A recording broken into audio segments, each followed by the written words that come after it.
तर नमस्कार मंडळी, स्वागत आहे तुमचं आपल्या लाडक्या चॅनल लाईव्ह विथ गौरवमध्ये. आणि आज आपण गणपती डेकोरेशनला सुरुवात केलेली आहे. म्हणजे हे जे क्लिप्स आहेत ह्या जुन्याच आहेत, पण मी लेट झालो आहे टाकायला गणपती डेकोरेशनचा व्हिडिओ, कारण बाकी व्हिडिओ होते आणि ड्युटी वगैरे आणि इतर कामं घरातली, याच्यामुळे सगळं राहूनच गेलं आपलं. त्यानंतर आपले कावडचे व्लॉग वगैरे होते, या सगळ्या गोष्टी आणि खूप व्हिडिओ होते माझ्याकडे. मला समजत नव्हतं कुठले व्हिडिओ पहिले टाकायचे काय. तर यामुळे हे गणपती डेकोरेशनचा जो व्लॉग आहे तो थोडासा लेटच झाला, मागेच राहून गेला. नंतर मला आठवलं की अरे आपण गणपती डेकोरेशनचा व्लॉग टाकला नाही आणि आता गणपती बसायची वेळ आलेली आहे. तर म्हटलं चला सर्वात पहिले तुम्हाला आमचं डेकोरेशन जे आम्ही सुरुवात केली ते कशी केली एकदा दाखवतो.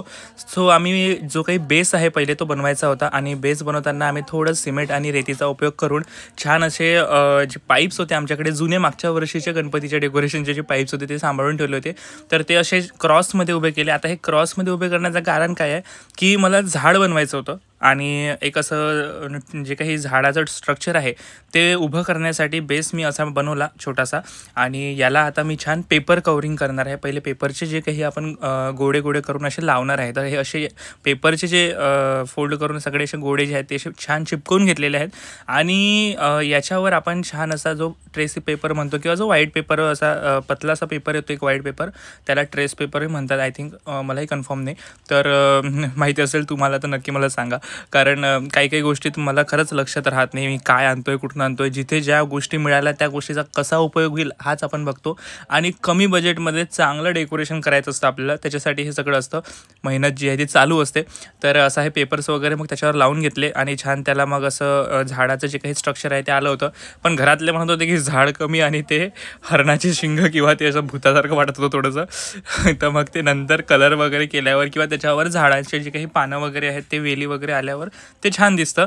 ते आधी मलाही वाटत होतं असं दिसेल, पण नंतर माझ्या लक्षात आलं की नाही, आता ह्याच्यावर झाड नाही आहेत, जेव्हा त्याच्यावर झाड वगैरे येईल तर ते छान दिसेल. तर इथे आपल्याला अक्षय होताच मदतीला. पूर्ण कलरिंग त्यांनी केलं झाडाचं, कारण त्या दिवशी माझ्या मागे बाकीची दगदग होती की टाईमच मिळत नव्हता. तर त्याला म्हटलं फक्त कलरिंग करून देतं. त्यांनी मला तेवढं कलरिंग तरी फास्टमध्ये करून दिलं. आणि जसंही त्याला वेळ मिळत होता तो येत होता आणि मला मदत करत होता. तर नेहमीच दरवर्षी अक्षयची खूप मदत असते. आणि मग नंतर आता मेन जे होतं की एक लाईटिंग आणली होती. आणि ही मागच्या वर्षीचं डेकोरेशन आहे आपलं, हे तुम्हाला माहीतच आहे. हे ग्लासांचं जे केलं होतं मी मागच्या वर्षी केलं होतं आणि त्यात लाईटिंग लावली होती. तर खालचे जे काही ग्लास होते ते 4-5 ज्या लाईन होत्या त्याच्यामध्ये आपली लाईटिंग होतीच जुनी, पण ती असं झालं की मला पहिले चालू होती ती, मग मी एकच लाईटिंग आणली ती वर लावून दिली. आणि नंतर जेव्हा मी चेक केलं तेव्हा खालची लाईटिंग लागतच नव्हती. म्हटलं आता जाऊ द्या, आता इलाज नाही, जे काही आहे त्याच्यात आपण ॲडजस्ट करूया. तर यावर्षी काय झालं की हँड डेकोरेशन जे म्हणतो आपण किंवा हाताने बनवलेल्या सगळ्या गोष्टी थोड्या कमीच आहे माझ्या, कारण मला टाईम मिळत नव्हता यावेळेस, कारण ड्युटीमुळे खूपच भारी चाललं होतं सगळ्या गोष्टी करणं. तर बहुतेक काही गोष्टी मी विकतच आणल्या. जी मागचे तुम्ही ते ग्रीन जे काही झालर आहे त्या बघत आहे त्याही मी विकत आणल्या होत्या. फक्त झाड बनवलं आपण हाताने. आणि यावर्षी मी छान असा मखर बनवून घेतला, कारण मला दरवर्षी मखर किंवा असा जो काही स्ट्रक्चर आहे तो उभं करता येत नव्हतं, किंवा मग मला पाईप्स वगैरे आणावं लागायचे. तर यावर्षी छान लोखंडाचा जो काही आहे मला वाटतं 800-900 रुपयात पडला तो. आपल्याला बनवून घेतला आपण, छान असा मस्त झाला तो. आणि तो दरवर्षी आता कामी पडेल हा मखर. आणि याच्यावर छान मग कुठल्याही प्रकारचं आपण जे काही आहे डेकोरेशन करू शकतो. हे असं ग्रिल वगैरे बनवून घेतलेलं आहे छान. आणि असं इकडे पण ग्रासवाले 2 साईडला 4 ग्रास आणलेले आहेत. आणि हे छान झाड आम्ही बनवलं, हे तुम्ही पाहिलं कसं बनवलं तर. आणि छान दिसत आहे, कसं वाटत आहे. याला आता पानं राहिलेच लावायचे नाही. तुम्हाला वाटेल असंच ठेवणार आहे का, असं नाही आहे, याला पानं वगैरे येतील छान. पण मस्त ॲक्युरेट झालेलं आहे, एकदम परफेक्ट वाटत आहे. आणि असं झाडाचं फील येतच आहे. कसं वाटतं नक्की बघा. पहिले म्हणतो ते मम्मी काय दिसते म्हणे, ते हरिण दिसते म्हणे, काय भूत दिसते म्हणे, शिंग दिसतात ते चरणाचे. तर आता तसं वाटत नाही आहे, ते काही राक्षस दिसत आहे, पण तसं काही वाटत नाही आहे. आणि मला असं वाटतं ते हे आहे की नाही आपल्या इथे वरती ते यांनी भारतनी बनवून दिलेली ती थोडी याची मूर्ती, ती फोटो, ती सप्तशृंगीचा, तो इथे लावू, म्हणजे असा वरून दिसेल तो. इथे एक फोकस लावू त्याच्यावर, चमकेल तो काय भारी. हा असं इथे लावतो गोल असा, आणि त्याच्यात तो असा इथं फोकस लावू एक असा महालक्ष्मी. तर माझी अशी थीम काही एकदम परफेक्ट ठरलेली नसते, आपलं वेळेवरच असे सर्व. वेळेवर कधी कधी थीम चेंज होते, दरवर्षीच झालेलं आहे माझं. ठरवतो काय आणि होते काय. तर पुढच्या वर्षी खरंच आधी प्लॅनिंग करू, एक स्ट्रक्चर तयार करू बेस असा, आणि छान असे कधी डायग्राम काढून ठेवू की आपल्याला असं डेकोरेशन करायचं आहे, आणि त्यानुसार मग आपण डेकोरेशन करू. सो नेक्स्ट इयरसाठी पण तुम्हाला मी लवकरच व्लॉग टाकेल, त्याचं डेकोरेशन आपण खूप भारी करू, यावर्षीपेक्षा पण भारी करू. पण यावर्षी जे डेकोरेशन आहेत ते तुम्ही मला कमेंटमध्ये सांगत चला कसं वाटत आहे तुम्हाला. तर आता मी काही जे काही आर्टिफिशियल नॅचरल जे आपले झाडं आहेत किंवा जे काही पानं आहेत ते मी आणले होते आणि ते छान असे कट करून पूर्ण लावून घेतले. तर अशा प्रकारे झाड थोडं तरी झाड वाटत होतं. तर त्यानंतर साईडला आपण 2 झालर आणलेल्या होत्या साईडच्या, तर त्या बघा कशा लावल्यात आम्ही. तर ह्या पद्धतीने ह्या 2 ज्या काही झालर म्हणू शकतो आपण त्या आणल्या होत्या झाडांच्या, अशा वेलींच्याच आहेत त्या. तर दोन्ही साईडने जे काही हे पॅक होऊन गेलं छान. आणि हे जे खाली तुम्हाला ग्रीन ग्रास दिसत आहे ती पण म्हणजे मागच्या 2 वर्षापासून ती आपली आहे आणि ती दरवर्षी आपण वापरत आहे, कारण तशीच ठेवतो मी, छान पॅक करून ठेवून देतो. आणि हो, विशेष म्हणजे यावर्षी ही लाईटिंग खूप भारी मिळाली मला.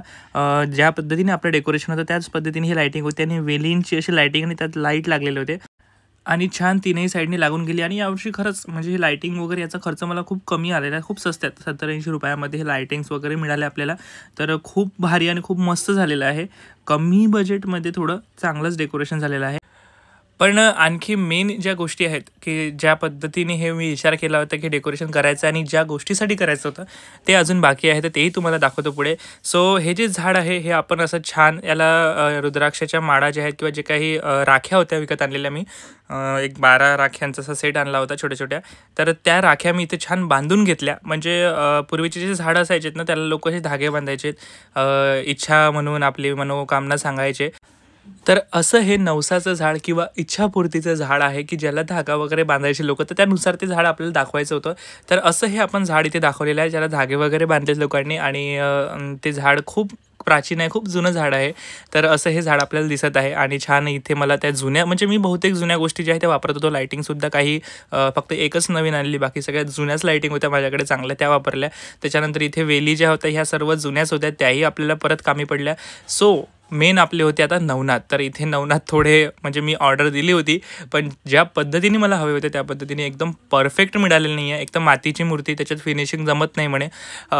एक तर माझा गणपती ज्यांच्याकडे असतो त्यांनी आधी नाही म्हटलं मला, तर त्यांची फिनिशिंग खूप भारी असते जे काही मूर्त्यांची आहे. तर असे नवनाथ बनवून घेतले आणि मधातच आता पोळा आला होता आपला, तर पोळ्याचाही ब्लॉग पूर्ण बनवायचा होता पण तोही नाही झाला. तर इथे मी शॉर्ट्समध्ये तुम्हाला पोळ्याची जे काही थोडी मजा होती घरातली ती दाखवतो. आम्ही संध्याकाळी, जसं सगळे संध्याकाळी सेलिब्रेट करतात, पोळा हा संध्याकाळीच भरत असतो. तर माझं तिथेही झालं नाही पाहायला, कारण आपल्या इथे पोळा चौकामध्ये पोळा भरतो, तिथे जायचं होतं पण ड्युटी आणि घरचे कामं या सगळ्या गोष्टींमुळे होतच नाही आहे. पण आमच्याकडे छान मी एक बैलजोडी आणली होती विकत, तर कशी दिसत आहे मला नक्की सांगा. आणि इथे छान पूजा वगैरे झाली आणि नंतर काय मजा मस्ती चालू होती ते तुम्हाला दाखवतो. मला आता व्हिडिओ चालू आहे, दाखवतो.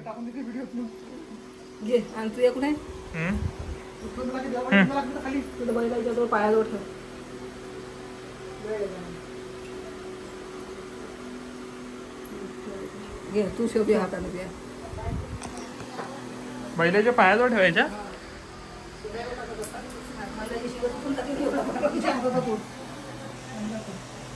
काय फोड म्हटलं तू? ही काकडी हातातल्या हातात दाखव इकडे. पाठीवर पडतो मी, पाठीवर पडतो मी.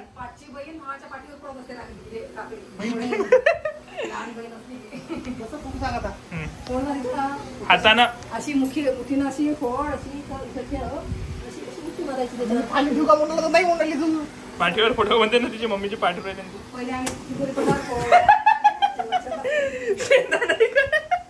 कांदा नाही येतो एवढ्या जोरात कोण फोडते? वहिनी चल याची चटणी करून खाऊ.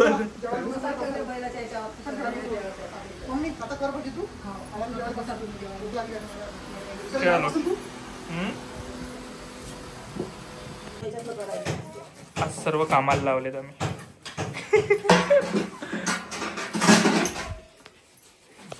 मम्मीला कामाला लावलं, बिमार झाली होती, झाले आता नाटके सारे. काय काम करताय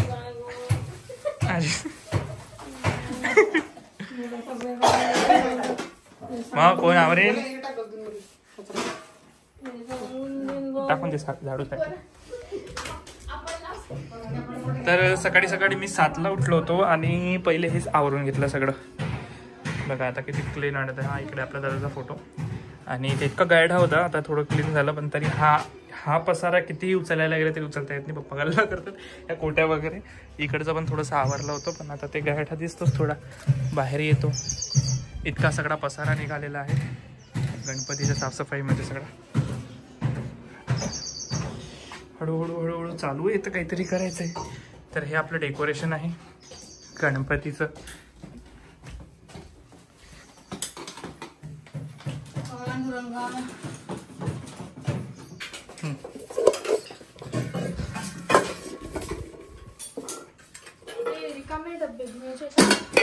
पुसून घे फक्त, अंदर खुलू नको त्याले.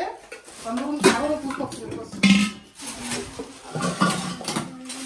वर दिसते पटपट फक्त पुस मला लागेल, बाकी अंदर खुलू नको. ती वाली घेतली तुम्ही पुसायला, चांगली वाली तिची. हे पुसायला नाही घेतली, हे करायला घेतली. हे फक्त कोरडा कपडा. ठीक आहे. चांगली वाली काय धुतल्यावर सगळ्या चांगल्या होत्या. ठेव बाटला पुढे. पसारा पसारा पसारा. काय देऊ? एकच कपड्याने सगळं सुरू आहे. किती कपड्याची कमी आहे का करायची. अरे कोरडा पाहिजे होता एक. ओला केला ना. पॉलिस्टरचा काय घेतो त्यांना काय पुस्तक जाते का? अगं हे निघते ना सरच. हे कोरडा हे करतो कोरड्याने, मग ते बाकी निघून जाते. काय निघाला आता काय ते सत्यनारायण वगैरे कधी तेव्हा मग कटोरे पाहिजे तर मग सगळे एका जागी काढायले. भरण्या देऊ या? सगळे एका जागी पाहिजे. जितका जिथून दे पहिले. ते 2 गंज एकच कटोरा आहे. गंज हे काही करायचं. तर घरातली साफसफाई तर चालतच राहते. त्यानंतर माझ्या डोक्यात एक आयडिया आली, मला यज्ञकुंड बनवायचा होता. आता एक मला माझ्याच वॉचचा जो डब्बा आहे तो मिळाला आणि त्या डब्यामध्ये म्हटलं आपण यज्ञकुंड बनवू. आपण कलर छोटाच बनवायचा होता आपल्याला. तर त्यानुसार मग मी बसलो, कलर वगैरे काढले आणि ब्रश होताच वगैरे आपल्याकडे सगळं होतं अवेलेबल. फक्त काम करणं आजकाल जीवार येत होतं खूप सारं, कारण टाईम द्यावा लागत होता. मग रविवार आला, त्यामुळे रविवारी छान सगळे कामं झाले. घरातली साफसफाई तर झालीच, मग वेळ मिळाला यज्ञकुंडासाठी. तर म्हटलं चला यज्ञकुंड बनवूया. तर पहिले छान असं काहीतरी, आता यज्ञकुंड नॉर्मल असाच कलर करून तर ठेवायचा नव्हता, त्याला छान डेकोरेट करायचं होतं. मग त्याला एक पेपर लावला आणि त्याला कलर केला. आणि हे 2 असे जे काही सेट आहेत ते बनवले होते मी. तेही माझ्या मोबाईल नाही, जी आपली अँड्रॉइड वॉच होती ती आता हरवली. त्या अँड्रॉइड वॉचचा हा बॉक्स होता आणि त्या बॉक्सला मी छान असा पेपर लावून घेतला. आणि जे काही दगडावर हे नवनाथ बसलेले आहेत अशी ती थीम तिथे करायची होती. आणि नंतर यज्ञकुंडात आगही पाहिजे. आता आग आपण कंटिन्यू तर चालू नाही ठेवू शकत. मग मी इथे कागदाचे काय घेतलं, पेपर्स घेतले, त्याच्यावर आपलं काय म्हणतात त्याला, गोंद जो आहे किंवा फेमिकॉल जो आहे तो लावला. आणि त्याच्यावर काय केलं, रांगोळी जी आहे ऑरेंज कलरची आणि रेड कलरची अशी रांगोळी त्याच्यावर अशी छान टाकली आणि ती चिटकून गेली. आणि मग उरली झटकून घ्यायची. आणि मग नंतर काय केलं, जो कलर असतो आपला त्याने थोडेसे फक्त एक ब्रशचे हे मारले त्याच्यावर, काय रेषा मारल्या. त्यानंतर फायनल आपला जो यज्ञकुंड आहे आणि छान आपले नवनाथ असे हे समोर बसलेले आहेत. आणि असा जबरदस्त लुक झालेला होता. म्हणजे जे मी थीम ठरवली होती नवनाथांची ती थीम प्रॉपर बनली होती. आता समोरचा जो काही तुम्हाला दिसत आहे एकदम जी लाईन लावलेली आहे कोरी आहे, त्याच्यावर पण लावायचं आहे पेपर. थोडीशी फिनिशिंग बाकी आहे. बाकी मी तुम्हाला पूर्ण एकदा दाखवून देतोच की नवनाथ आणि त्याच्या मागे आपले गणपती बाप्पा असणार आहेत. आणि असं हे वर आपली सप्तशृंगी देवी आहे, त्याच्यावर एक फोकस ठेवलेला आहे. आपण झाडाच्या वरून देवी बघत आहे, खाली नवनाथ आहे. आणि गणपतीचा लुक किंवा गणपती कसं असणार आहे हा आपल्याला त्याच दिवशी माहीत पडेल, त्या दिवशी गणपती आपले बसतात, कारण मी त्याच दिवशी आणत असतो गणपती बाप्पाला घरी. तर असा हा लुक जो आहे तो तयार झाला. पण आता हा लुक असाच राहील याची गॅरंटी नव्हती, मला माहीत होतं, कारण एवढं सुंदर बनवल्यावर हे हरतालिकेची पूजा त्यातच मांडणार. तर इथे दुसरा दिवस निघाला, हरतालिकेचा दिवस, म्हणजे जो आजचा दिवस आहे. आणि हरतालिकेची पूजा करायची म्हणे मम्मी, आणि ते पण आपण त्याच्यातच करू म्हणे. तो जो गणपतीचं डेकोरेशन केलं, शेवटी ते नवनाथ उचलावे लागले मला परत. नंतर म्हटलं परत तू ठेवून घेशील म्हणे जसे पाहिजे तसे. तर सध्या आता इथे जे काही सुरुवातीला पिंड वगैरे बनवली जाते महादेवाची. तर असं म्हणतात की पार्वतीचे जे काही वडील होते त्यांनी पार्वतीचं लग्न हे विष्णूसोबत लावलं होतं, पण ते पार्वतीला शंकरासोबत लग्न करायचं होतं. त्यासाठी तिने तिच्या सखीला सांगितलं आणि याच्यात छान सखी आणि पार्वतीचाच जास्त रोल आहे. त्या मिळून मग हा जो काही हरतालिकेचा व्रत आहे तो करतात. तर त्यांनी मग नदीतून जे काही म्हणतो आपण रेती किंवा बारीक वाळू आहे त्याची पिंड बनवली. तशी आपण इथे आता नदीवर तर जाऊ शकत नाही, म्हणून हे घरीच असं छान बनवतात नदीसारखं थोडंसं एका गंजामध्ये, आणि त्याच्यात रेती टाकतात. ती रेती मग काढून त्याची पिंड बनवली जाते. आणि ती छान अशी पिंड बनवल्यावर त्याच्यावर पार्वतीने खूप सारे, म्हणजे प्रत्येक झाडाचे जे काही पानं आहेत त्याचं वर्णन आहे, ते 16 पानं जे आहेत ते वाहली होती. त्या पिंडीवर. तर ते सर्व पानं झाडांची आणली जातात तोडून आणि ते प्रत्येक पानाचे नावं असतात, झाडाची नावं असतात, ती नावं घेऊन ती पानं वाहिली जातात. तर अशा प्रकारे हा व्रत केला जातो. त्या दिवशी पूर्ण उपवास वगैरे असतो आणि मग नंतर शंकरजी प्रसन्न होऊन त्यांना वर देतात पार्वतीला आणि तिला पार्वती सांगते की मला तुमच्यासोबतच लग्न करायचं, विष्णूसोबत नाही. तर तेव्हा ते त्यांना पार्वतीला जे काही आहे ते शंकरासोबतच लग्न करायचा जे काही वर आहे ते शंकराकडूनच मिळतं. तर असा हा जो काही हरतालिकेचा कथा आहे किंवा हे वाचल्या जाते कथा, मी ऐकली ही मम्मीची, त्यामुळे एवढी थोडीफार मला माहीत आहे. तर अशा पद्धतीने इथे आरती वगैरे करून छान वहिनीची पहिल्यांदा असल्यामुळेच खूप म्हणजे त्यांच्यासाठी नवीन होतं आणि आई सर्व सांगत होती त्यांना. तर वहिनीच्यासाठी आता आमच्या घरातले सर्वच सण हे पहिल्यांदा आहेत, गणपती असो की नवरात्री असो की मग हरतालिका. तर छान मजा येत आहे, सगळ्या गोष्टी नवीन आहेत वहिनीसाठी पण आणि मला पण, आपल्याला व्हिडिओ काढायला पण मिळत आहेत. तर अशा पद्धतीने हरतालिकेची पूजा सुरू झाली. थोडीफार तुम्हाला आणखी पुढे दाखवतो.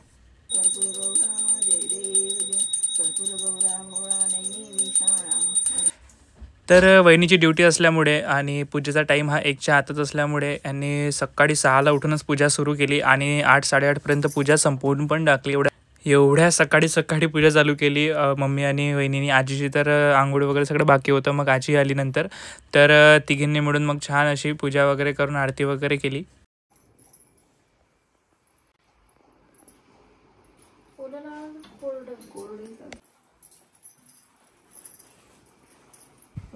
पुष्प समर्पयामि. ओम नमः शिवाय नमः. आता हे वाटायला खुल्ले आहे तिथे की आगळा केला. लोकांचं पत्र म्हणते पण आगळायला काय माहीत की नाही केला. शमी पत्र समर्पयामि. ओम नमः शिवाय नमः. केला पत्रम समर्पयामि. ओम नमः शिवाय नमः. आगळा केला कोणतं म्हणते अश्वपत्र समर्पयामि. ओम नमः शिवाय नमः. पत्र समर्पयामि. ओम नमः शिवाय नमः. बद्रीपत्र समर्पयामि. ओम नमः शिवाय नमः.